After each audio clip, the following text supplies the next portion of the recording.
আসসালামু আলাইকুম প্রিয় দর্শক, এর পক্ষ থেকে সবাইকে জানাচ্ছি শুভেচ্ছা ও স্বাগত। ধন্যবাদ কণা, খালেদা কণা। আসলে আমাদের বিচারহীনতা আমাদেরকে কোথায় নিয়ে যাচ্ছে তা আমরা নিজেরাও জানি না। যতদিন এদেশে বিচারহীনতার সংস্কৃতি না বদলাবে, ইতিমধ্যে আপনারা দেখছেন যে নারী নির্যাতন সামাজিক পরিবর্তন, সেই নারী নির্যাতনের পরিবর্তন করতে হবে। এরপরে আমাদের এবং ক্যান্সার প্রতিহিংসতা বৃদ্ধির প্রতিবাদে মানববন্ধন ঢাকা জাতীয় প্রেস ক্লাবের সামনে থেকে সরাসরি। আজকে মানববন্ধনের সভাপতি এবং উপস্থিত আমাদের ঢাকা মহানগরের নেতৃবৃন্দ, কেন্দ্রীয় নেতৃবৃন্দ এবং আমাদের কেন্দ্রীয় অফিসারবৃন্দ সকলকে, এবং আমাদের যে মিডিয়া ভাই বোনেরা রয়েছেন সবাইকে আমার সংগ্রামী শুভেচ্ছা। তো আমাদের আজকে আমরা দাঁড়িয়েছি এই নারীর প্রতি যে সহিংসতা অব্যাহতভাবে আমাদের রয়েছে, চলমান সবসময়। তো গত মহিলা পরিষদ, বাংলাদেশ মহিলা পরিষদ গত 53 বছর ধরে এই নারীদের নিয়ে, নারী অধিকার নিয়ে, নারী মুক্তির জন্য কাজ করে যাচ্ছে। সবসময় তারা কাজ করতে রয়েছে, আমরা সবসময় ছিলাম, আছি, থাকবো। তো বাংলাদেশ মহিলা পরিষদের আমরা, আমাদের যারা কর্মীরা রয়েছি তৃণমূলে, আমরা যেখানে তৃণমূলে কাজ করে থাকি, আমাদের একটি কাজ, আমাদের সেই সচেতনতা বৃদ্ধি করা। আমরা চাই আমাদের নারীরা নিরাপদে ঘরে থাকুক, বাইরে থাকুক।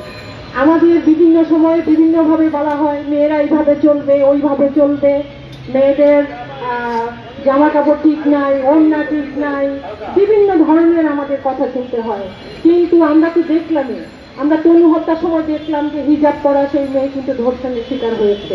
একইভাবে আমরা দেখলাম মাগুরার মেয়েটি, যার সে নারী হয়েই উঠেনি, তাকেও সেই ধর্ষণের শিকার হতে হলো এবং মৃত্যুবরণ করতে হলো।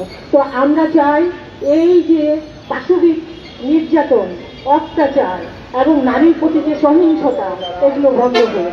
এগুলো বন্ধ করার জন্য আমাদের সবাইকে সচেতন হতে হবে।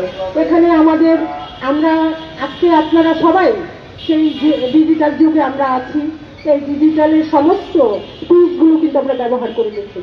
আমরা ব্যবহার করে থাকি বলেই আজকে কিন্তু অতি সহজে সকল খবরগুলো পেয়ে যাই। তো আপনারা দেখে থাকবেন, ফেসবুক বলেন বা টুইটার বলেন, যেখানেই বলেন, এই যে আমাদের পর্নো সাইট, সেই পর্নো সাইটগুলো কি আমাদের বন্ধ হয়েছে? হয়নি। সেখানে আমাদের কি দেখতে পাই, সেখানে আমরা একটা জিনিস স্ক্রল করতে গেলে আমাদের সেই পর্নো সাইটে যে কোনো একটা জিনিস চলে আসে। এবং আমাদের যে বিশাল জনগোষ্ঠীর হাতে কিন্তু স্মার্টফোন সারা বাংলাদেশে, সেই স্মার্টফোনে আমরা কিন্তু সেই অনলাইনের মাধ্যমেই কিন্তু আমরা সেই জিনিসগুলো দেখতে পাই। এবং সেখানে কিন্তু আমাদের যে এই বিষয়ে যারা জানে না, সেইভাবে বোঝে না, সেই জিনিসটা দেখে সে কিন্তু বাস্তবে একটা অগ্রগতি করার চেষ্টা করবে। তো এই জায়গাগুলো কিন্তু আমাদের সচেতন হতে হবে, সরকারকে সেই জায়গায় দৃষ্টি দিয়ে সেগুলো বন্ধ করতে হবে, সেই পর্নো সাইটগুলো বন্ধ করতে হবে। যদিও ইতিমধ্যেই ঘোষণা দিয়েছে সরকার যে আমাদের সেই পর্নো সাইট বন্ধ করবে এবং থাকবে না, কিন্তু তারপরেও আপনারা প্রত্যেকের হাতেই স্মার্টফোন আছে, আপনারা দেখে থাকবেন, এখনো কিন্তু বন্ধ হয়নি। আমাদের সেই স্টলের সাথে সেই যে বিভিন্ন ধরনের ক্যারেক্টারগুলো চলে আসে। এখন আমাদের এই যে ভ্যালুসগুলো, আমাদের যে অবক্ষয় সমাজের, এই অবক্ষয়গুলো একদিনে হয়নি, দীর্ঘদিন এইভাবে যে আমাদের প্রজন্ম দেখে দেখে বড় হচ্ছে, তারা কি শিখছে, এখানে কিন্তু সেই জন্য সম্পর্কের জায়গাগুলো কিন্তু ভেঙে যাচ্ছে। তা নাইলে কি করে বোনের শ্বশুর তার ছোট বোনকে দর্শন করে?